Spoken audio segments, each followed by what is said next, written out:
ನಮ್ಮ ಹೆಸರು ಉಮಾಪತಿ ಅಡ್ವೊಕೇಟ್. ಈಗ ನಾವು ನಿನ್ನೆ ವಿಜುವಲ್ ಮೀಡಿಯಾ ಮತ್ತು ಪ್ರಿಂಟ್ ಮೀಡಿಯಾದಲ್ಲಿ ನೋಡ್ತಾ ಇದ್ದೀವಿ. ವಿಜುವಲ್ ಮತ್ತು ಪ್ರಿಂಟ್ ಮೀಡಿಯಾದಲ್ಲಿ ನೋಡ್ತಾ ಇರ್ಬೇಕಾದ್ರೆ ಇಲ್ಲಿ ಅಕ್ಯೂಸ್ಡ್ ಆಗಿರೋಂಥ ಆಕ್ಟರ್ ದರ್ಶನ್ ಮತ್ತೆ ಇನ್ನಿಬ್ರು 12 ಜನನ್ನ ಪೊಲೀಸ್ ಕಸ್ಟಡಿ ತಗೊಂಡು ಅವ್ರಿಗೆ ಸ್ಪೆಷಲ್ ಟ್ರೀಟ್ಮೆಂಟ್ ಕೊಡ್ತಾ ಇದ್ದಾರೆ. ಇದರಿಂದ ಜನಕ್ಕೂ ತೊಂದರೆ ಆಗ್ತಾ ಇದೆ. ಇವನ್ ರೋಡಲ್ಲೆಲ್ಲ ಬ್ಯಾರಿಕೇಡ್ ಹಾಕಿದ್ದಾರೆ, ಇವನು ಸ್ಟೇಷನ್ ಅಲ್ಲೂ ಬ್ಯಾರಿಕೇಡ್ ಹಾಕಿದ್ದಾರೆ ಅಂತ ಹೇಳ್ಬಿಟ್ಟು ಒಂದು ರಿಪೋರ್ಟ್ ಕಂಟಿನ್ಯೂಸ್ ಆಗಿ ನಮಗೆ ಬಂತು. ಇದು ಯಾಕೆ ಈ ಕೇಸಲ್ಲಿ ಈ ತರ ಮಾಡ್ತಿದ್ದಾರೆ ಪೊಲೀಸ್ ಅವರು ಅಂತ ಹೇಳ್ಬಿಟ್ಟು ನಮಗೂ ಗೊತ್ತಾಗಿಲ್ಲ. ಅದಕ್ಕೋಸ್ಕರ ಇವ್ರದ್ದು ಜೆನ್ಯೂನಿಟಿ ಅಂದ್ರೆ ಅವರು ಸತ್ಯಾಸತ್ಯತೆಯನ್ನು ತಿಳ್ಕೋಸ್ಕೊಂಡೋಗರ ಮಾನ್ಯ ಸರ್ವೋಚ್ಚ ನ್ಯಾಯಾಲಯದ ಆದೇಶ ಪ್ರಕಾರ CCTV ಫುಟೇಜ್ಗಳು ಎಲ್ಲಾ ಸ್ಟೇಷನ್ ಎಲ್ಲಾ ರೂಮ್ ಇನ್ಕ್ಲೂಡಿಂಗ್ ಲಾಕಪ್ ರೂಮ್ ಆಗಿರ್ಬೋದು ಮತ್ತೆ ಎಂಟ್ರೆನ್ಸ್ ಎಕ್ಸಿಟ್ ಗೇಟ್ ಎಲ್ಲಾ ಕಡೆ ಅವರು ಅಳವಡಿಸಲೇಬೇಕು. ಮತ್ತೆ ಆ ಫುಟೇಜ್ ಅನ್ನ ಮಿನಿಮಮ್ 18 months ಪ್ರಿಸರ್ವ್ ಮಾಡಿಸಬೇಕು.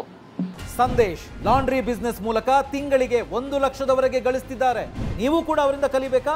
ಅವ್ರ ಜೊತೆ ವಿಡಿಯೋ ಕಾಲ್ ನಲ್ಲಿ ಮಾತಾಡಬೇಕಾ? ಈಗಲೇ ಫ್ರೀಡಮ್ ಆಪ್ ಡೌನ್ಲೋಡ್ ಮಾಡಿ. ಸೊ ಅದಕ್ಕೋಸ್ಕರ ನಾವು ಇಂದು ನಮ್ಮ ಸಂಘಟಕರಾದ ಸುಧಾ ಕಾಟ್ವ ಮತ್ತು ನರಸಿಂಹಮೂರ್ತಿ ಅವ್ರ ಹೆಸರಲ್ಲಿ ನಾವು RTO ಅಪ್ಲಿಕೇಶನ್ ಹಾಕಿದ್ವಿ. ಆ CCTV ಫುಟೇಜ್ ನಮಗೆ ಕೊಡಿ. 10ನೇ ತಾರೀಕಿಂದ ಟಿಲ್ ಡೇಟ್ ಇವತ್ತಿನ ತನಕ ನಮಗೆ CCTV ಫುಟೇಜ್ ಕೊಡಿ.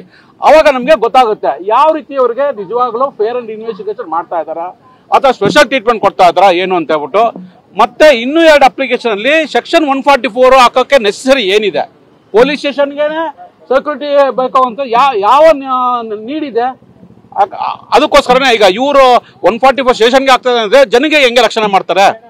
ಅದಕ್ಕೋಸ್ಕರನ ಅದಕ್ಕೂ ಒಂದು ಡೀಟೇಲ್ಸ್ ಕೇಳಿದೀವಿ. ಮತ್ತೆ ಸ್ಪೆಷಲ್ ಪ್ರಿವಿಲೇಜಸ್ ಈಗ ಏನೋ ಒಂದು ಸ್ಪೆಷಲ್ ಟಾರ್ಪಲ್ ಹಾಕಿದಾರಂತೆ, ಎಂಟೈರ್ ಸ್ಟೇಷನ್ ಕವರ್ ಅಪ್ ಮಾಡಿದ್ದಾರೆ, ಶಾಮಿಯಾನ ಹಾಕಿದ್ದಾರೆ. ಇದನ್ನೆಲ್ಲ ಯಾಕೆ ಮಾಡಿದ್ದೀರಾ, ಯಾವ ಹೈಯರ್ ಆಫೀಸರ್ ನಿಮಗೆ ಇನ್ಸ್ಟ್ರಕ್ಷನ್ ಕೊಟ್ಟಿದ್ದಾರೆ ಅದೆಲ್ಲ ನಮಗೆ ಕಾಪೀಸ್ ಕೊಡಿ ಅಂತ ನಾವು ಕೇಳಿದ್ದೀವಿ. ಪೊಲೀಸ್ ಇನ್ಸ್ಪೆಕ್ಟರ್ ನಾವು ಮೀಟ್ ಮಾಡಿದ್ದೀವಿ, ಅವರು ಪಾಸಿಟಿವ್ ಆಗಿ ಸ್ಪಂದನೆ ಮಾಡಿದ್ದಾರೆ. ಇಲ್ಲ ನಾವು ಇವತ್ತಿಂದ ಎಲ್ಲಾ ಪಬ್ಲಿಕ್ಗೂ ಅಲೋ ಮಾಡ್ತಾ ಇದೀವಿ, ಬಟ್ ಅವರ ಅಭಿಮಾನಿಗಳು ಸ್ವಲ್ಪ ತೊಂದರೆ ಕೊಡ್ತಾ ಇದ್ದಾರೆ, ಅದಕ್ಕೋಸ್ಕರ ನಾವು ಆಗ್ತಿದೀವಿ. ಬಟ್ ಯಾರು ಬೇಕಾದ್ರೆ ಒಳಗಡೆ ಬರ್ಬೋದು, ಕಂಪ್ಲೇಂಟ್ ಕೊಡ್ಬೋದು. ಇವತ್ತು ಬೆಳಿಗ್ಗೆಯಿಂದ ಒಂದು 12 ಜನ ಬಂದು ಹೋಗಿದಾರೆ ಅಂತ ನಮಗೆ ವಿಸಿಟರ್ ಲಿಸ್ಟ್ ತೋರಿಸಿದ್ದಾರೆ. ಅದಕ್ಕೋಸ್ಕರ ನಾವು ಈ ಒಂದು ಫೇರ್ ಇನ್ವೆಸ್ಟಿಗೇಷನ್ ಆಗ್ಲಿ ಆ ಉದ್ದೇಶದಿಂದ ನಾವು ಈಗ ಈ ಸ್ಟೇಷನ್ ಬಂದು ಮೀಟ್ ಮಾಡಿದ್ವಿ. ವಾಲ್ ಕಟ್ಟಿರೋದು ಏನಂತ ಹೇಳಿದ್ರು ಸರ್? ಶಾಮಿಯಾನ ವಾಲ್ ಕಟ್ಟಿರೋದು ಏನಕ್ಕೆ ಅಂತ ಹೇಳಿದ್ರು? ಅದೇ ಇಲ್ಲೆಲ್ಲ ಕಲ್ಲೆಲ್ಲ ಉದುರ್ತದೆ, ಆಮೇಲೆ ಕಲ್ಲುಗಳೆಲ್ಲ ಬೀಸಾಕ್ತಾರೆ, ಆಮೇಲೆ ಇಲ್ಲಿ ಮೀಡಿಯಾದವರು ಸ್ವಲ್ಪ ಎಕ್ಸರ್ಗೇಷನ್ ಮಾಡ್ಬಿಡ್ತಾರೆ. ಏನೋ ಒಬ್ರು ದಶಮ ಯಾರೋ ಬಂದ್ಬಿಟ್ರು ಅರೆಸ್ಟ್ ಮಾಡ್ಬಿಡು ಅಂತ ಹೇಳ್ಬಿಟ್ಟು ಎಕ್ಸರ್ಗೇಷನ್ ಮಾಡ್ತಾರೆ. ಅದನ್ನೆಲ್ಲ ಅವಾಯ್ಡ್ ಮಾಡಕ್ಕೋಸ್ಕರ ನಾವು ಇದನ್ನ ಹಾಕಿದೀವಿ ಅಂತ.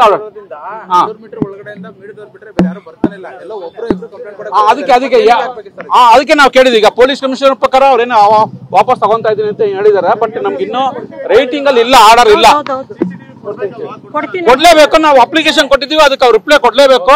ಅವರು ಡಿನೇ ಮಾಡಂಗಿಲ್ಲ ಅವರು.